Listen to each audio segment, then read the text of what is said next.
Welcome to Bed Crime Stories podcast. I'm your host, T. If you like all things true crime, if you like it delivered in a peaceful, tranquil manner, if you like it clear and concise without drama, then I highly recommend you subscribe. And if you like what you hear, please smash the like button. It's a free way you can help. And now, without further ado, let's dig in. 13-year-old Madeline Soto was reported missing on Monday, February 26, 2024.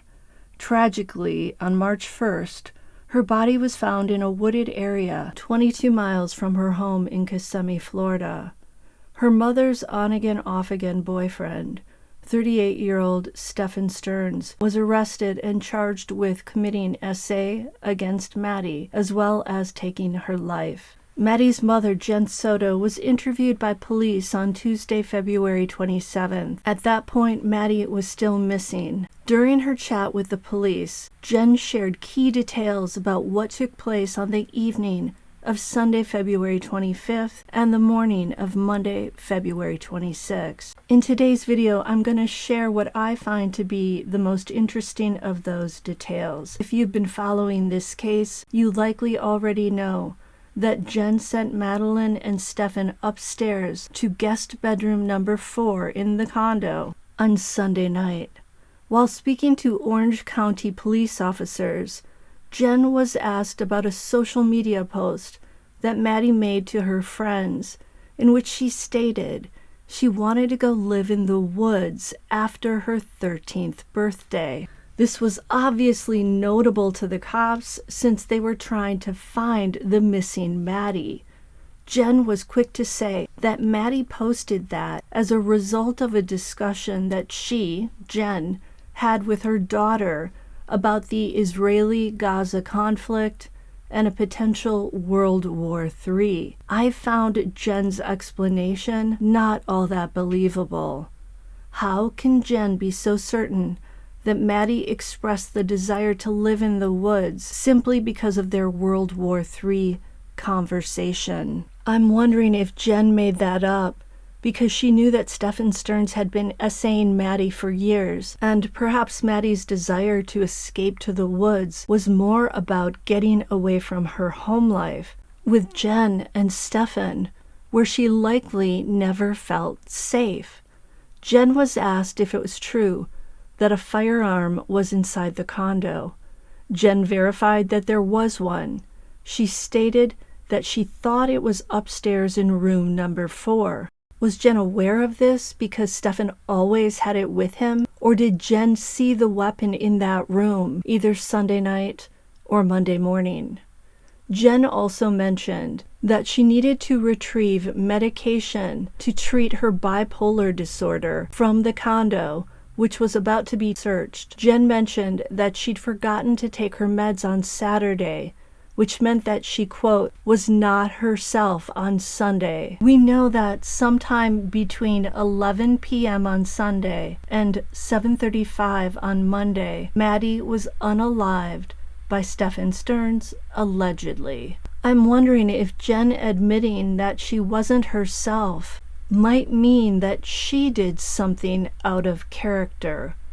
Could this mean that Jenn perhaps assisted Stephan Sterns in the crime? This is just me speculating. The police have said that they have no intention of charging Jenn in connection with her daughter's death. I'm also wondering if Jenn's bipolar medication could be behind her cool, calm demeanor. Do those medications dull her emotions? And is this why we don't see Jenn crying? We don't see her panicking. We don't see her looking upset. When the police told Jenn about bringing canine scent dogs out to search for Maddie, Jenn replied that the cops could find Maddie's most recent dirty clothes on the floor of the master bedroom. We know Maddie was found in a hooded green sweatshirt and blue jeans. If Maddie died overnight, was she wearing pajamas when Sterns took her life, allegedly? If so, were the dirty clothes on the floor Maddie's PJs? And did cadaver dogs possibly hit on those PJs inside the condo. Is that why the police began to suspect that Maddie was no longer alive? If Sterns changed Maddie from her night clothes into her hoodie and jeans, and then put the dirty clothes in Jenn's master bathroom, how could Jenn not have been aware of the crime? Jenn told the officers that she lives with 2 female roommates, and one of them has a son who spends half of his time living at the condo. And it sounds like the roommates' bedrooms are upstairs along with guest room number 4, where Maddie and Stephan slept on Sunday night. Knowing that Jenn and the 2 roommates may have been in the condo Sunday night into Monday morning makes me wonder, how did Stephan remove Maddie from the condo without being seen or heard? I'm thinking he must have done this in the early morning hours to ensure that no one was awake. This is one of the reasons I believe Sterns did not plan this crime, and that it happened as a result of him snapping. And I think the reason that Stephan was raring to go on Monday morning was that he wanted to make the drive to the school with Maddie strapped lifeless in the car, hoping that security camera footage would make it appear like she was just sleeping in the car. And then when he got to the school area so early, there wouldn't be so many other students around or other parents in cars who could look over and possibly spot Maddie looking very strange. When a female officer explained to Jenn that the Orange County SEX Crimes Unit was handling the case, Jenn said, "Okay." Her voice was pregnant with what sounded like a combination of maybe surprise and the realization that maybe Maddie had been the victim of SA, or that despite their best efforts, Stephan's SA of Maddie had been discovered. Okay, so I'm not sure if he introduced himself, but his name is Luis Acosta. Okay? We both work for Orange County Sheriff's Office. So I understand you spoke with the other guy earlier, with Detective Frank Hunt. Is that correct? Yeah. Okay. We have officially taken over the case, okay? So... Are you guys with Kissimmee? No, we're with Orange County. It's just a different unit. Oh, okay. What unit are you with? We're with crimes. Okay. It's just because of her age and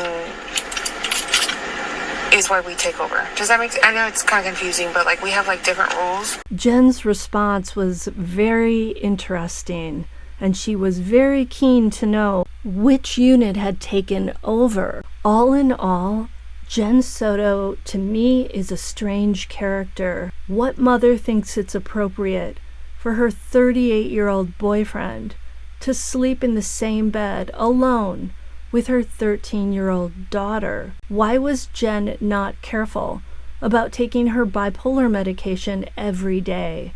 We've heard Madeline also wasn't taking her meds the week before she died because she was staying at her grandparents' house. Why were these medications treated as if they were optional by Jenn and also by Maddie? I also want to know how a mother can be more concerned about her sometimes boyfriend, who's accused of SAing and unaliving her daughter, than she is about her one and only child. I also feel like she was playing Russian roulette. I mean, we had Stephan Sterns over there with a firearm in the bedroom. It wasn't being kept in a safe closet locked away. It was right there on the nightstand, with everybody suffering from depression and anxiety, Jenn being bipolar, who knows what Stephan Sterns has been diagnosed with, and a sometimes sad Madeline based on entries in her diary. Why did they think it was okay and safe to have that weapon out there on the table, not locked away? And why wasn't Jenn outraged when she learned of the photos on Stephan's phone?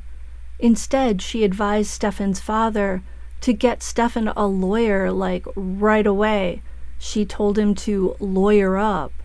Are her emotions dulled by her bipolar medication, or did she simply not value Maddie as a precious human being. Let me know your thoughts in the comments, and I'll see you next time on Bed Crime Stories. Now smash that like button. It's a free way you can help.